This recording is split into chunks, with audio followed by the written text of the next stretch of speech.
Bu prosesdə sizin əslində öncədən gördüyünüz bir sıra məqamları yaşadıq. Dəfələrlə demisiniz ki, İran mütləq dəyişməlidir, bu rejimin davam etməsi mümkün deyil, xalqların faktiki olaraq həbsxanasına çevrilən, azadlıqlarını məhdudlaşdıran bir rejimin yaşaması imkansızdır. İndi situasiya elədir ki, bir xaotik vəziyyət yaranıb. Siz bu xaosun davam edəcəyini mi düşünürsünüz? İran gerçəkdənmi Orta Doğunun digər ölkələri kimi uzun müddətli bir xaosa girir, yoxsa İran içərisindəki millətlər özlərində iradə tapıb bu prosesin tez yekunlaşmasına qərar verəcəklər? Nə hiss edirsiniz gedişatda? Tarixin təcrübəsinə diqqət etməliyik, Aygün xanım. Tarixi təcrübə onu göstərir ki, böyük dəyişikliklər kağız üzərindəki proqramlar üzrə getmir. Hətta hansısa böyük dövlətlər, hansısa böyük qüvvələr, hansısa dövlətlərin birlikləri bir proqram hazırlaya bilər, strategiya hazırlaya bilər, istəkləri ola bilər. Ancaq bu o demək deyil ki, hər şey onların yazdığı kimi, hər şey onların istədiyi kimi davam edəcək. Dünya tarixi onu göstərir ki, böyük dəyişikliklər böyük toqquşmalardan keçir, müharibələrdən keçir, faciələrdən keçir. Yəni, tutaq ki, bizim fəxr etdiyimiz 2018-ci ildə Cumhuriyyəti qurmağımız, Məhəmməd Əmin Rəssadı və onun qurduğu Müsavat Partiyasının rəhbərliyi altında möhtəşəm bir... Vəfat günüdür, ehtiramla yad edirik, bəli. Çox doğru yada salırsınız. Bugün onun dünyanın dəyişdiyi gündür, böyük liderimiz Məhəmməd Əmin Rəssadənin. Və həmin o Cumhuriyyətin qurulması Birinci Dünya Savaşının nəticəsində baş verən hadisələrə görə baş vermişdi. Yəni o Birinci Dünya Savaşı böyük müharibələr idi. O dövr üçün dünyanın ən böyük hərbi qarşıdurması idi. Milyonlarla insanın məhv olmasına gətirib çıxaran, dünya xəritəsinin dəyişməsinə gətirib çıxaran, imperiyaların dağılmasına gətirib çıxaran böyük bir proses idi. Və o prosesin daxilində Cumhuriyyətimizi qurduq. Və bir sıra bu tipli digər hadisələr də oldu. Yəni bu o deməkdir ki, hər şey plan proqram üzrə getmir. Nə böyük dövlətlərin proqramları üzrə getmir, nə də ki, sənin ayrı-ayrı xalqların, ayrı-ayrı siyasətçilərin, siyasi qrupların istədiyi üzrə getmir dünyanın yenilənməsi. Mən bu sözü həmişə misal gətirirəm. O suallarında ki, gələcəkdə nə olacaq? Ağıllı bir adam deyib ki, gələcək bugün qəbul edilən qərarların məcmuyudur. Yəni, bugün hansı qərarlar qəbul edilirsə, o qərarlar gələcəyi formalaşdıracaq. Və qərarların qəbul edilməsində bir qüvvə iştirak etmədiyi üçün, iki qüvvə, üç qüvvə iştirak etmədiyi üçün onu əvvəlcədən proqnozlaşdırmaq da mümkün deyil. İndi də bu dediyim Birinci Dünya Savaşı nümunəsini İkinci Dünya Savaşına da aid eləyə bilərik, SSR-in dağılması prosesinə aid eləyə bilərik. Başqa da dünya miqyaslı böyük prosesləri götürə bilərik. Hamısında kimlərsə nə isə istəyir, amma nə isə baş verir, o baş verənlərin içində də nələrsə ortaya çıxır. Bu deməkdir ki, sən istənilən variantlara hazır olmalısan. Sənin aydın təsəvvürün olmalıdır, strategiyan olmalıdır, sən nə istəyirsən. Və dünyada baş verən hadisələrin yaratdığı imkanların içində sən öz strategiyanı gerçəkləşdirməyə çalışmalısan.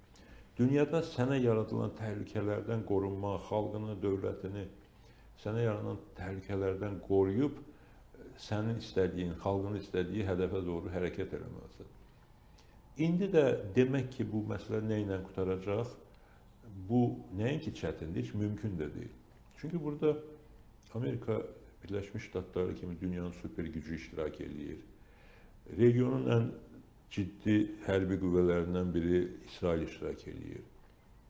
Artıq regionda Türkiyə kimi çox önəmli, həlləci bir dövlət də bu proseslərin iştirakçısına çevrilibdir. Başqa cür ola da bilməzdir.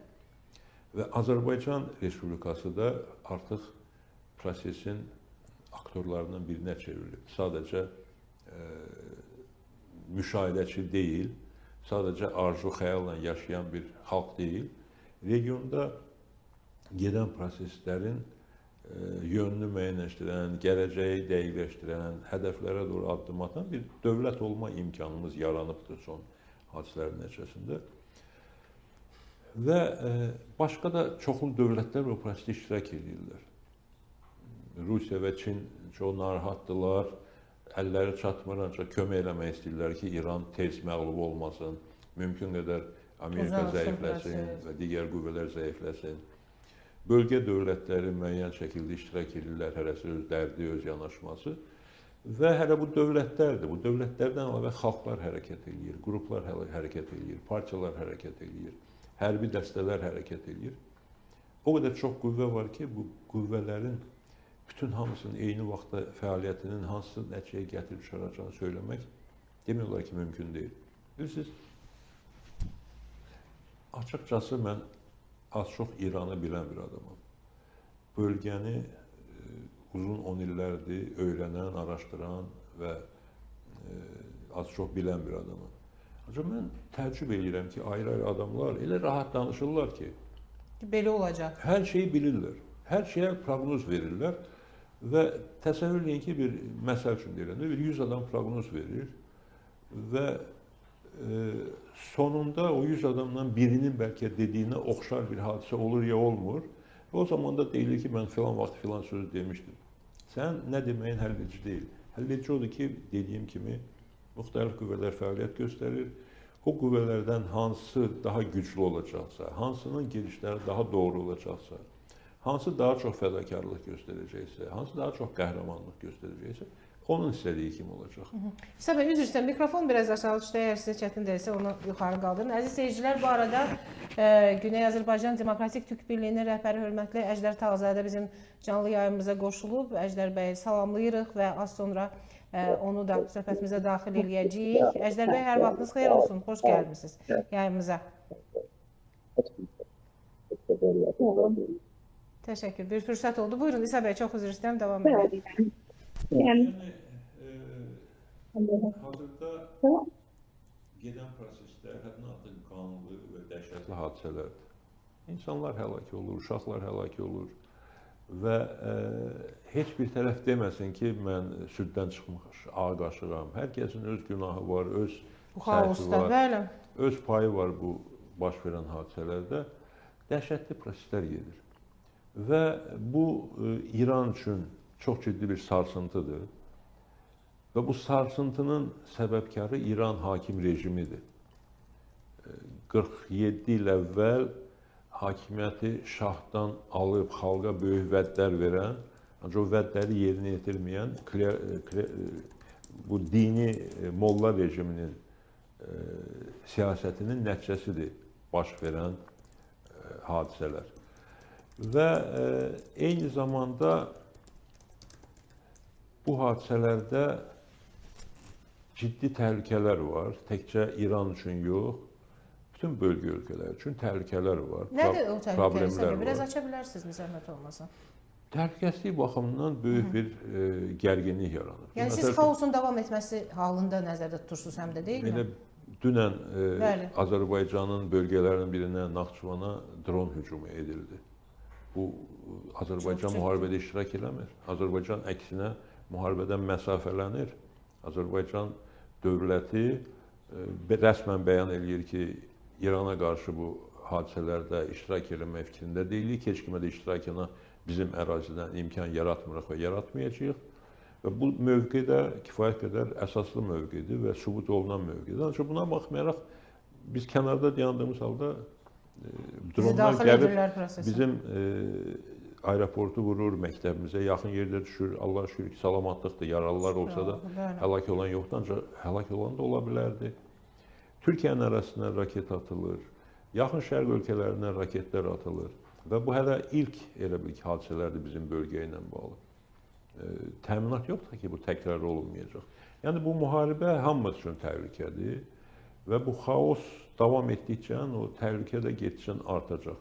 Digər tərəfdən İranda böyük humanitar fəlakət baş verərsə, bu da yenə bir qonşu kimi Azərbaycanın da məsuliyyətinə daxil olacaq bu hadisələr. Həm də ki, İranda 10 milyonlarla soydaşımız yaşayır və onların həyatı, təhlükəsizliyi bizim üçün həddindən artıq önəmlidir.